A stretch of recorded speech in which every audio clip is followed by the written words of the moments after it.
Welcome to our video lecture on topic D3.3, homeostasis. Our guiding questions for today: how are constant internal conditions maintained in us humans, and what are the benefits to organisms for maintaining those constant internal conditions? Our objectives are going to define homeostasis and talk about negative feedback loops.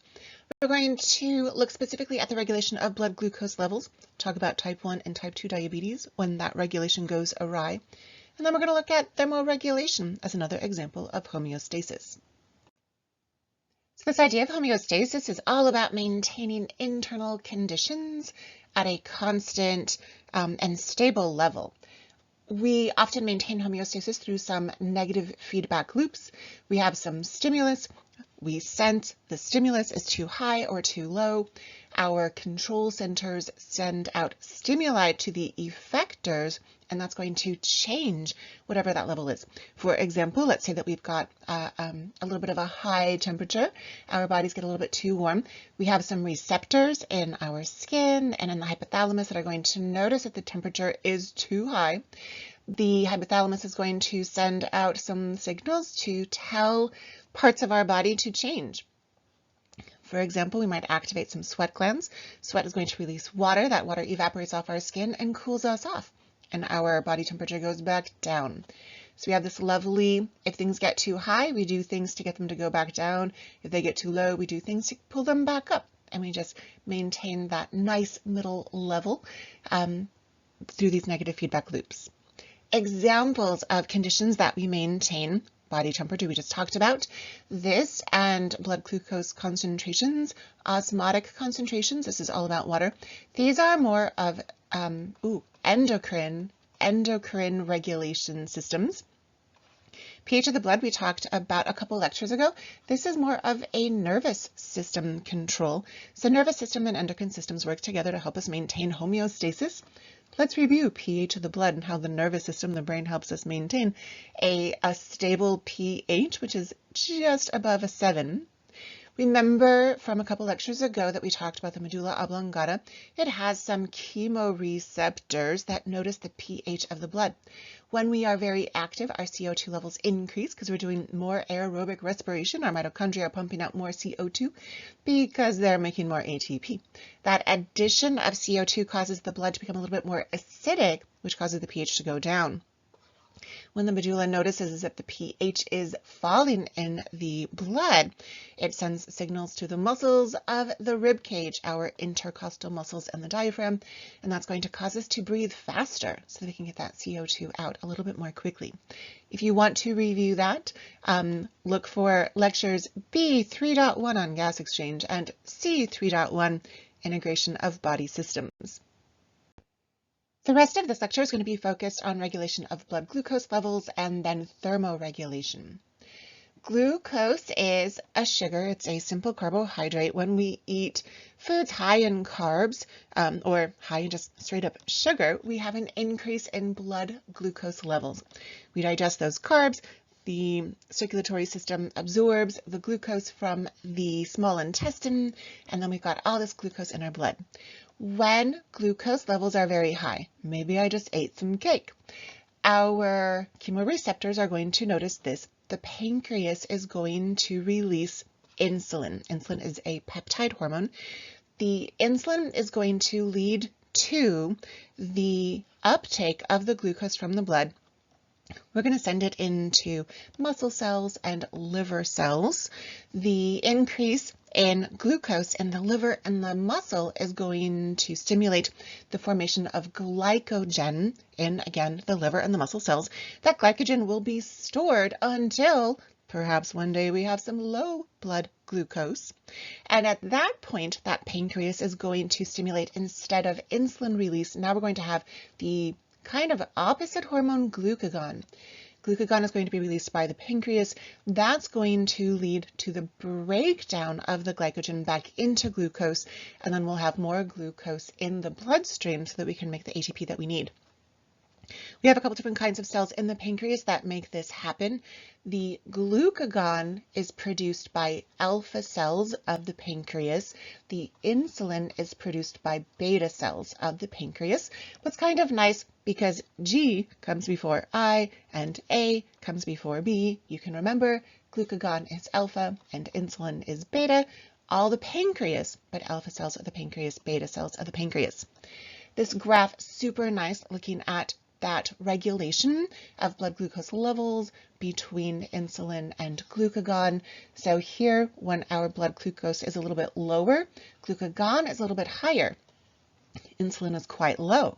When we have a snack, so we ate breakfast, our glucose levels go up, insulin goes up, and glucagon goes down.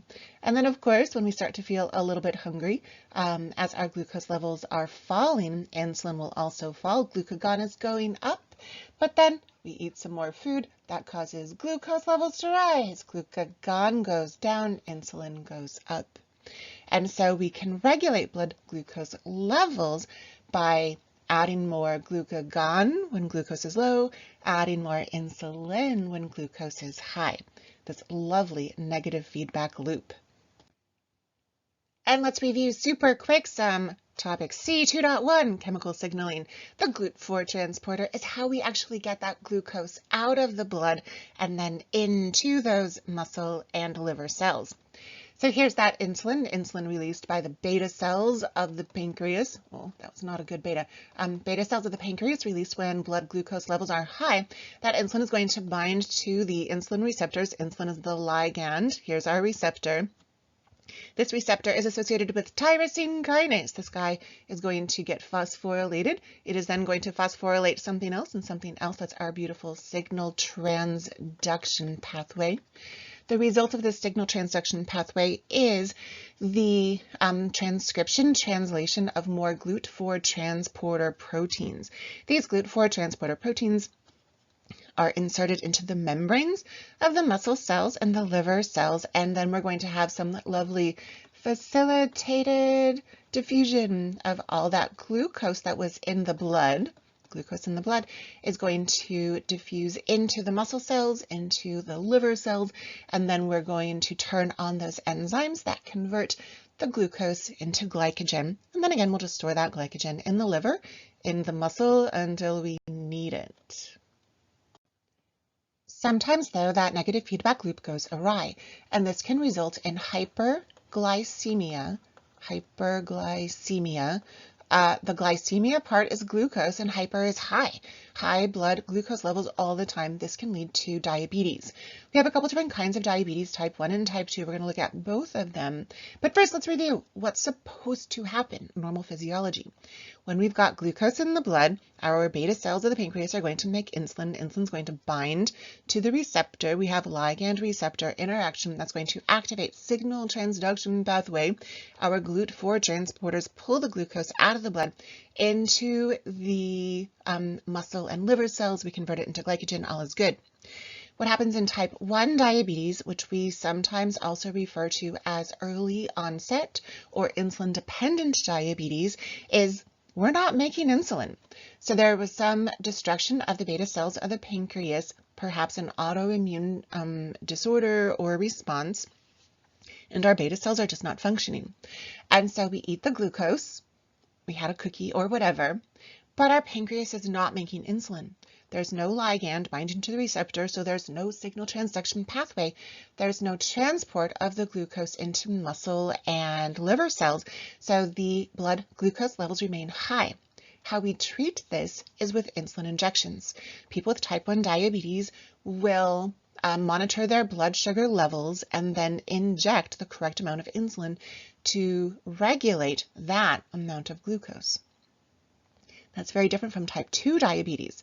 Type 2 diabetes, we can call it late onset diabetes, or sometimes we call it insulin resistant diabetes. What's happened here is I ate the sugar, my pancreas made the insulin bound to the receptor, but we do not activate the signal, probably because I ate too much sugar over and over and over again, and I made so much insulin over and over and over again. The receptors are resistant. The receptors are like, insulin again, whatever. So even though we have lots of insulin and we have our receptors, we're not activating that signal transduction pathway. And so we are not activating those GLUT4 transporters. We're not pulling the glucose out of the bloodstream. Taking an injection of insulin is not going to do a lick of good, my friends, because there's already plenty of insulin there. How do we treat type 2 diabetes? We eat less sugar. We eat less sugar and hope that we get our receptors to be not resistant anymore. They become sensitive to the insulin again. So, type 1, type 2 diabetes, type 1 insulin dependent, type 2 insulin resistant diabetes. But the result, the physiological side effects of both these diabetes are bad. So both are bad for us.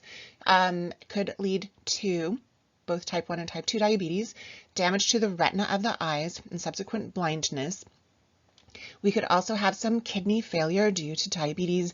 Nerve damage is pretty common. Cardiovascular disease, more heart attacks, stroke, blood clots in the brain are also more common. And then it's just hard to heal. We have poor wound healing, people with diabetes.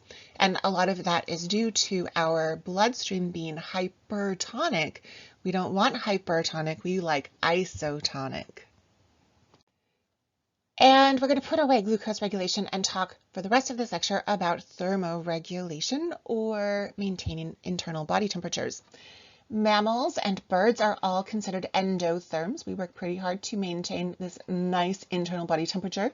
That's different from ectotherms like fish and reptiles. Their body temperatures depend on the environment.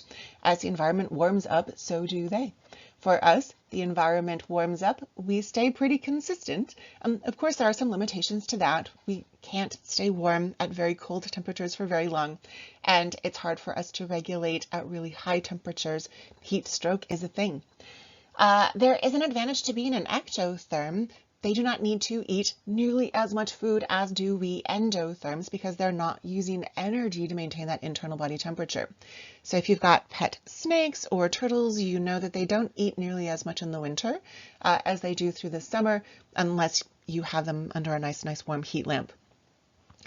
Sometimes those ectotherms will migrate to get to warmer spaces. Lizards will sun themselves to soak up some more of that heat from the environment to boost their metabolisms. Us endotherms, we need to carry out lots of super cool thermoregulation, some with the hypothalamus, so we've got some nervous system sensory stuff going on, and then lots and lots of endocrine functions as well.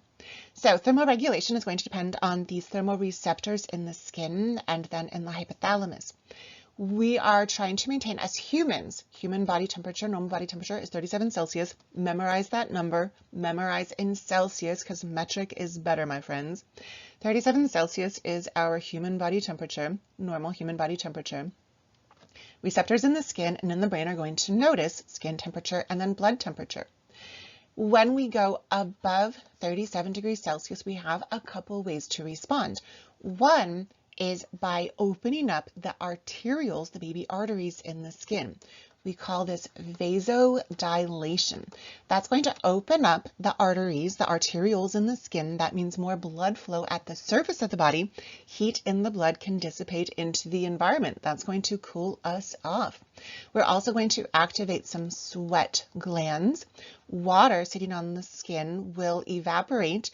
Remember that water has a very high latent heat of vaporization. That's going to pull energy out of our body. That heat gets sucked up by the water as it evaporates, which means less heat in our body. This is good. Some animals, like this super cute doggo, they've got a bunch of fur. Sweat doesn't work so well for them, and so they pant instead. Lots of water on the tongue, all of that spit, and then so much blood in the tongue. Water is going to evaporate off the tongue. It's going to pull heat out of the blood, cooling off the body of the dog. But what if our body temperatures fall below 37 Celsius? The hypothalamus is going to notice this again. The skin sensory receptors are going to notice this. And then we're going to do the opposite of vasodilation. We've got some vasoconstriction. We're going to close down, constrict, make more narrow the arterioles of the skin. That's going to reduce blood flow to the surface of the body. That means two things. Number one, less heat loss from the skin. And then also we have more warm blood staying in our torso where the vital organs are, because it's way more important for us to keep the heart warm than fingers. I mean, fingers are cool, but it's easier to lose a finger than to lose a heart, right? Another thing that we are going to do, in addition to vasoconstriction, we're going to release some epinephrine. Epinephrine is going to cause goosebumps to form. Animals like this super cute doggo, when he gets goosebumps, it causes his fur to stand up a little bit more straight. That is going to increase that insulation layer between the body and the environment. That's going to help it retain more heat. For us humans, those goosebumps, because we don't have fur anymore so much, doesn't really do us any good, but it's kind of cool that we still have that response. We call that a vestigial response left over from our ancestors. Not so helpful to us anymore, but really kind of cool. In addition to epinephrine and vasoconstriction, our hypothalamus is going to tell the pituitary gland to send a hormone to the thyroid gland. The job of the thyroid gland is to produce a hormone called thyroxine. That's going to increase our metabolic rate. We're going to basically make more ATP. We're going to have more cellular respiration, because one of the nice side effects of cell respiration is propagation of heat. The faster our metabolism, the warmer we're going to get. Sometimes we will also shiver. So that muscle shiver, that's a lot of muscle movement. That muscle movement requires ATP. That requires more cell respiration. That also propagates more heat. Of course, some super cool marine animals, whales, sea lions are going to have a big layer of blubber that is going to help to insulate their internal organs from the super cold water that they live in. Another really interesting adaptation that we have for thermoregulation is brown adipose tissue. Adipose means fat. So these are just fat cells, but we call them brown because they look darker, because they have so many mitochondria. They have a very high mitochondrial density. That's different from our normal white adipose tissue. Don't have a whole lot of mitochondria. Another big difference, so our white adipose, normal, like adult adipose tissue, has one big lipid drop. Oh my gosh, all of that is stored fat molecules. That's different from this brown adipose tissue, where it has more mini droplets, vesicles filled with these lipid molecules. Another interesting thing about this brown adipose tissue, all of these mitochondria that break down, carry out cellular respiration of the lipids stored in it, is that they have what's called an uncoupling protein. Lots and lots of this uncoupling protein. Literally, we uncouple this glucose oxidation from ATP production.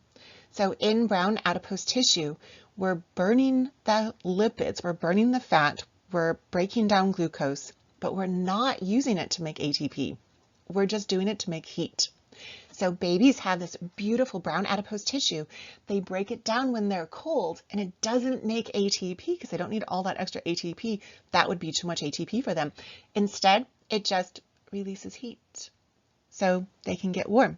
We adults have shivering, so we don't need nearly as much of that brown adipose tissue, but we do have a little bit left over, especially around those super important vital organs. And then one last little crazy cool thing about thermoregulation is that sometimes we consciously make some choices to regulate our temperatures. Our cerebrum, that prefrontal cortex, helps us choose to put on warmer clothes. We might choose to stay indoors. We might move around a little bit. We rub our hands together to get that friction to warm things up. So we make these super cool conscious choices with help, again, from that cerebral cortex to get warmer.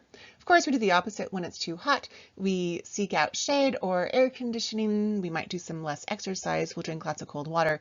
And that will also help us with some thermoregulation. And on that note, my friends, we are finished with our video lecture. We talked about homeostasis, that maintenance of internal conditions. Negative feedback loops help us with that maintenance. We talked about regulation of the blood glucose levels, our glucagon and insulin coming from the alpha and beta cells of the pancreas. We talked about type 1 and type 2 diabetes when that regulation of blood glucose levels goes awry, all the ways that we regulate our body temperatures, and great work today, my friends.